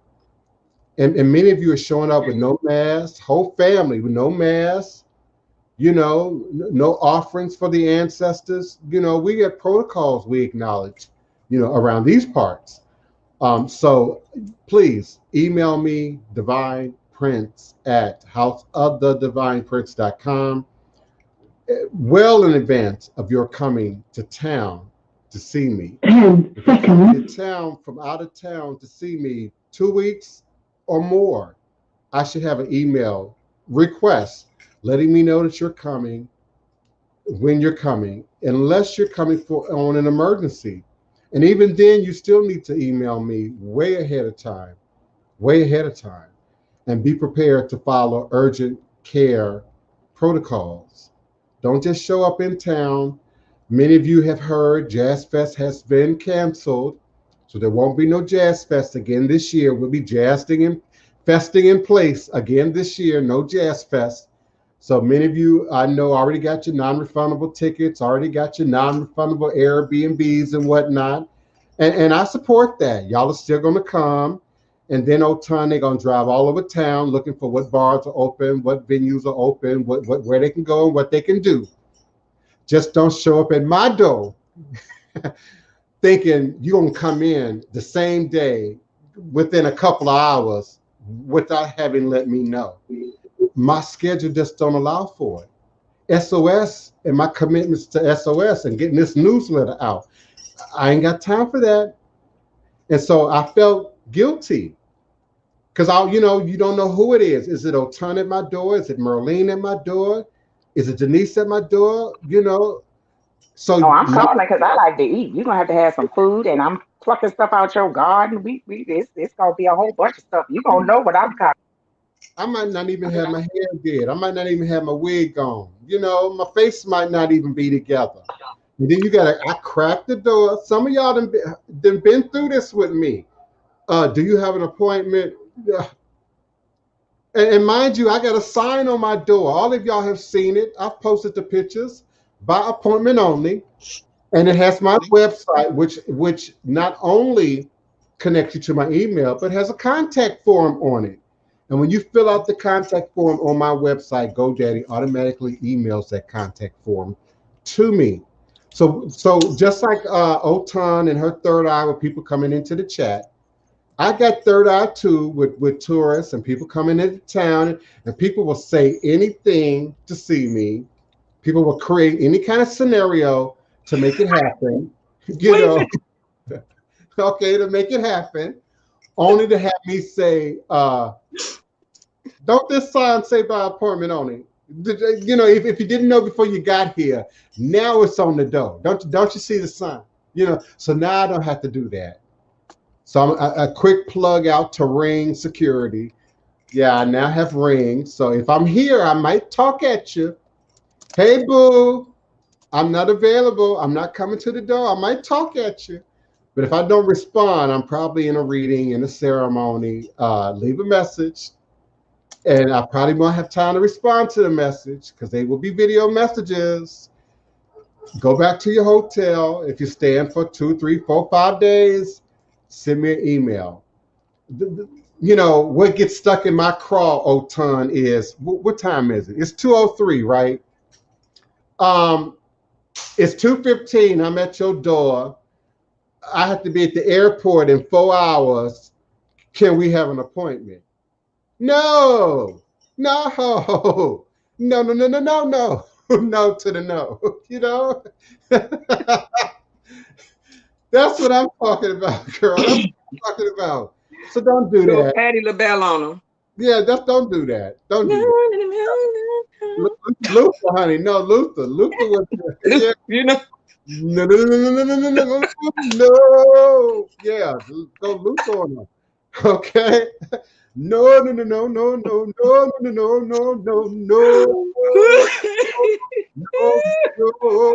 Yeah. Okay. No, I can't. And I feel some kind of way. I'm like, oh my God, But if I'm in the middle of a reading, sometimes I'll be in the middle of a call. I'll be in the middle of Zoom. I'll be in Skype with a client. And they can, I'm wired. The client can hear you. They can hear who's at the door. They hear the back and forth. They hear me saying, listen, I got to go. I can't talk to. The clients hear that, and it's really disrespectful. And if I was having a church, y'all wouldn't walk in the middle of TD Jakes and interrupt the sermon and ask TD Jakes to come down out that pulpit and hold hands in prayer with you, because you got to be on the highway in 2 hours to get back to St. Louis. Come on, y'all. Come on. We've got to show Voodoo the same respect that y'all been showing the church for centuries. We got to show Ifa the same degree of respect y'all been showing the synagogue for centuries, and the Catholic sanctuaries for centuries. We got. And you can't look at it sideways when we demand it. No, no. My mom is too many things, honey. I was like, is she dabbing in the comments? I had to look at the little ghost. Yeah, the chat right now has me so weak because I almost fell out, almost fell out my chair. Yeah. Oh man, I love y'all. I love y'all. I love y'all. This is just what we needed. Do you see how the ugly turned into love, light, and laughter? Look at that. You see what I'm saying? I love y'all. Y'all are so awesome. I love y'all for supporting my cousin, for uplifting him and all, and being here for those who have been long-term watchers and followers. You're appreciated. You are much appreciated. Even at the comedy club, honey, no hecklers allowed. Okay, and if anybody gonna do any heckling, for sure it's gonna be Otun or me. Oh, and I'm nasty with it. Listen. The dozens, I'm BX born and raised, baby. You do not want it with the Bronx. I can rip through you. Oh, I got jokes. So we can go there. But it has to be the proper time and place. It does. I just don't want this to be that kind of platform. It takes me back, 20 years in terms of social media. Are we really going to have that kind of setup? And we're not willing to do it for likes. Exactly. This is actually, see, people come up in here and they think everything's supposed to be a game and a joke. This is not something Russell Simmons created. This ain't deaf poetry, deaf spirituality. This ain't Def Jam spirituality. We're not doing that here. This is not a stand-up act. Yes, we have fun here. We talk, but that's part of being families. But this is real deal business here. This is work. Clear. This is growth. Let me be clear. It would be to our advantage to read y'all in a half a dozen languages every show, because the greater community loved that. My ratings would go through. Honey, when they remember they bombed our show about a month ago, a whole team of them came through.